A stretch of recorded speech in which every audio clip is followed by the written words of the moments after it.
日本自卫队开始大规模囤积血浆，并表示这是为战时情况早做准备，战争意图可谓昭然若揭。日本潜在的针对方向还是我国台海。来看详细情况。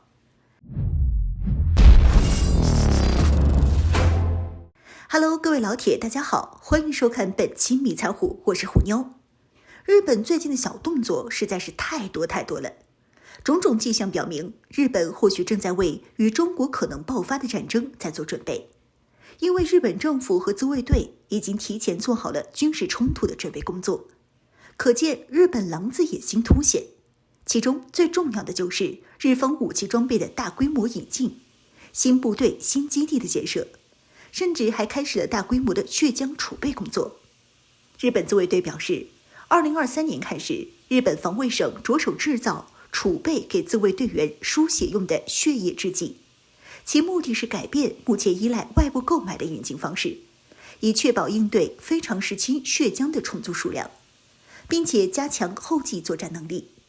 日本自卫队表示，在战斗中死亡的大多数士兵就是因为失血导致的，因此血液制剂的供应直接关系到伤员的救命问题。而英美都有自己的血液制剂设备和储备设施。现在自卫队将采集25万人次的血液，然后在西南岛屿基地冷冻储备。日方人士分析称，这是日本自卫队担心卷入台海冲突所做的必要措施。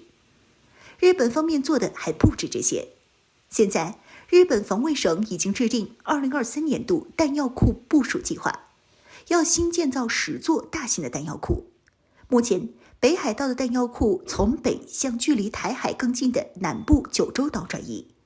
日本自卫队已经着手准备增加其5倍了。这几个月，美国和日本也达成了一系列的新式武器采购协议。日本从美国引进了5架E-2D 预警机，还首次购买500发战斧巡航导弹，其野心昭然若揭。因为这种巡航导弹根本不是所谓防御性质的武器，日本自卫队获得这种导弹后，将首次拥有打击中国大陆腹地纵深目标的能力。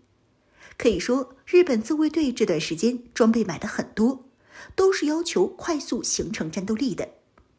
除了加强军备，日本也在积极引进外部势力抗衡中国，如日本已经和英国达成协议，英国的武装部队可以在日本部署。针对美国，则要在日本扩充军事力量。美国要在冲绳基地组建一个新的海军陆战队滨海作战团，以对抗中国的全面军力扩张。这个滨海作战团将按营级规模建制，总兵力约2000人。并配备打击舰船的远程火力，日本对此自然是双手欢迎的。看起来，日本似乎又觉得赌国运的时候来了。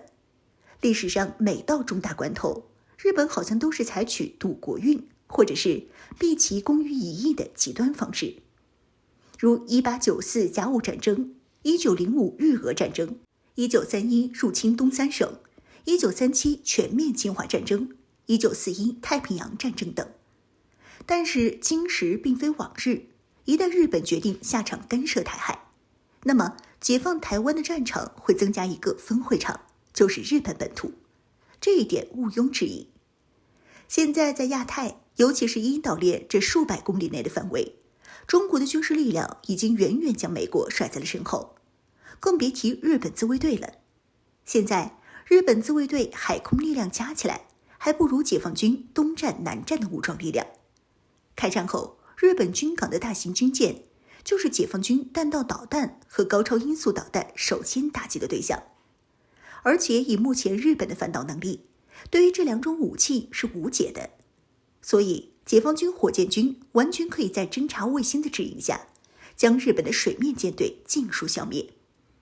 日本空自就更不用说了，其空军基地战时也是解放军各类导弹重点照顾的对象。少数起飞的战机也是解放军空军的靶子。不过，日本从美国订购的战斧巡航导弹的威胁不可低估。这款导弹虽说不是什么先进武器，但是架不住日本自卫队可能会使用超饱和的打击方式，一次性发射数百发导弹攻击。这样的话，以我军目前在沿海的防空体系而言，是无法100%防御的。毕竟，数百发来袭导弹会时，我军防空系统的火力通道陷入饱和状态，肯定是拦不过来。所以，这些成功突防的巡航导弹肯定会或多或少对于我们能够造成一定的损失。不过，比起我们能够给日本造成的惊人损失而言，日本自卫队饱和打击对于我们来说只能算是袭扰。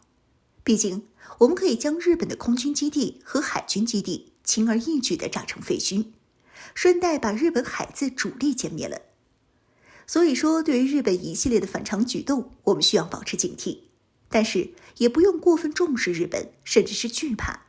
毕竟，它背后的美国才是最大的威胁。